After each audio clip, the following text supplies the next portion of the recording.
Joining us now is writer and broadcaster Esther Krakue. Esther, we had a great laugh earlier this year when South Park took the mickey out of the Sussexes.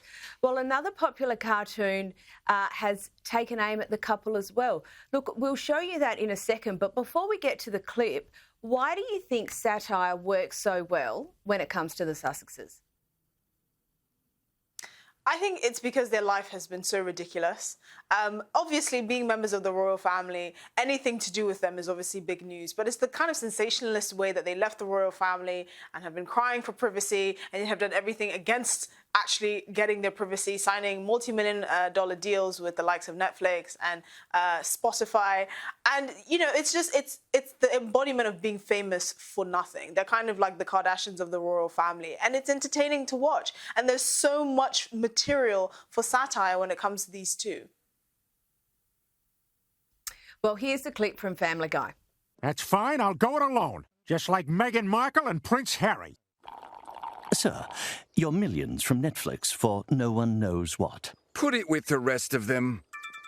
Babe, time to do our daily $250,000 sponsored Instagram post for Del Taco. I shouldn't have left the made-up nonsense. Esther, they didn't miss, did they? They definitely didn't. You know, Family Guy is one of my favorite shows. I was a bit sad when Seth MacFarlane stopped writing for them a few years ago, but I think, you know, this is a very easy win to sort of make fun of Prince Harry and Meghan Markle. And they're right. You know, they're famous for doing God knows what. I mean, their podcast with Spotify was cancelled, understandably so, apparently because of differing expectations. But I think it just drove home the fact that really they have very little to offer. So Prince Harry, as a member of the royal family, when he was, you know, an active working member, was quite an interesting character. You know, he had all these stories. The royal family actually humanized him. He was the fun-loving, you know, ginger guy that everyone loved to be around. And since he's been married, he's been a complete bore, a complete misery, snooze fest even. And then Meghan Markle is just, you know, a B-list actress known for one role. She's not exactly a biochemist or a doctor or anything really of substance. She's just someone that plays pretend for a living. And somehow that's made the couple think that they have so much to offer. And I think they've really been humbled by the reality, and so has Netflix, because I don't suspect they've got their money's worth for that $100 million deal that they signed with the couple. Now, Charles has always taken an interest in international affairs. He met with a Palestinian charity and its leaders this week. It's a difficult dispute. Has he struck the right tone?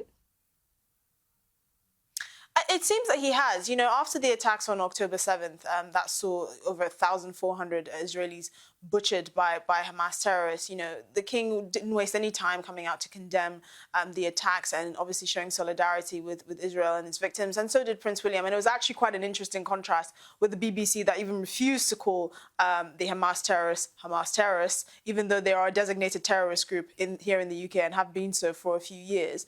But he's also showing concerns for the humanitarian crisis in Palestine at the moment.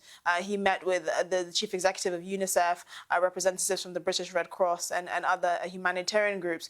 And, you know, as the world is watching this crisis unfold, he obviously understands that it's not an easy solution. There's no easy solution to this situation, and there are really going to be no winners on either side. And I think he struck the nuance of the crisis going on, and that's something that we appreciate. I often say that you can't get a better diplomat or representative than members of the royal family, because that is literally their job. They are supposed to echo public sentiment, and, you know, King Charles has always been very good at that. You know, Prince William as well, he is very passionate about humanitarian issues. I mean, one of the causes that he's championing is to try and eradicate homelessness here in Britain. So clearly humanitarian issues are also close to his heart. But, you know, with regards to this crisis, I think King Charles struck the perfect note, actually.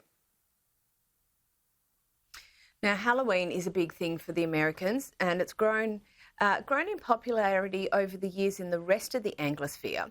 But the royal family has some historical quirks, which has meant some of the royals have had to celebrate the holiday somewhat more subtly. Here is Meghan on the Ellen DeGeneres show with her story about celebrating Halloween with Prince Harry. So you went with Harry to a Halloween party and they had no idea it was the two of you? No. It was a post-apocalypse theme, so we had all of this very bizarre costuming on, and we were able to just sort of have one final fun night out. So, Esther, what's the royal rule and how do they get around it? So the royal rule around the royals and how they dress in public in general goes back to Queen Victoria, where she effectively stipulated that all members of the royal family have to conduct themselves with decorum and dignity in public, which means that costumes are completely out of the question.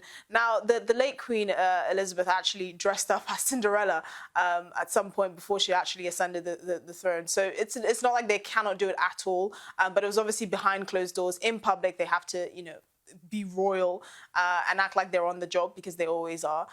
But the royal family has an unspoken rule that active members of the royal family can't dress up in any costume in public. Now, obviously, we all remember Prince Harry and his Nazi costume at a Halloween party almost 20 years ago now.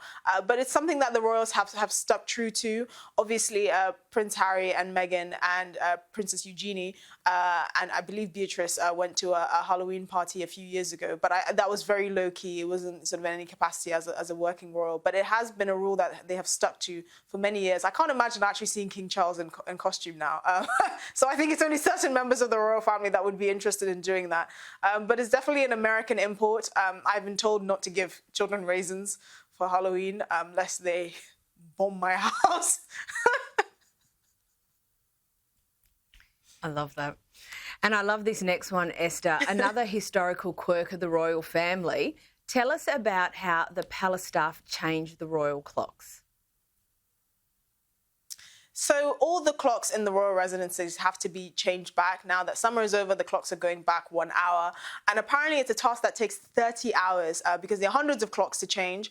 And every single clock in every single royal residence has to be changed, including the clock that Henry VIII gave to Anne Boleyn before their wedding. So that's an interesting fact. But there are so many ancient clocks in all the royal residences that have to be changed. And apparently it's a very arduous task. It takes many, many hours. But it's one of those traditions that come with being in the royal family, I suppose. While we're on a roll about royal tradition, it turns out that William and Kate may break tradition with George's education. What's proposed? Yeah, so it seems like only a few decades ago that we were even questioning whether children of the royal family should go to public school. Obviously, King Charles and his siblings broke that rule, but Prince George, who's now at Lambrook School, he's going to be turning 13 in a few years. So obviously his education at that school will end, and his parents are looking at other options. Now, the expected sort of school that he's will likely go to is Eton, because that's been the tradition with his father and his uncle. But actually, there are rumours that he could go to Marlborough College, which is where his mother, Princess Catherine, attended. And he would be the first royal to actually finish his education in a co-ed school instead of going to a single-sex school like the rest of his members of his family. So it's quite an interesting transition. Obviously, back in the day, royals didn't even attend public school. They were all homeschooled. So it's been quite a transition over just, a few short decades, really.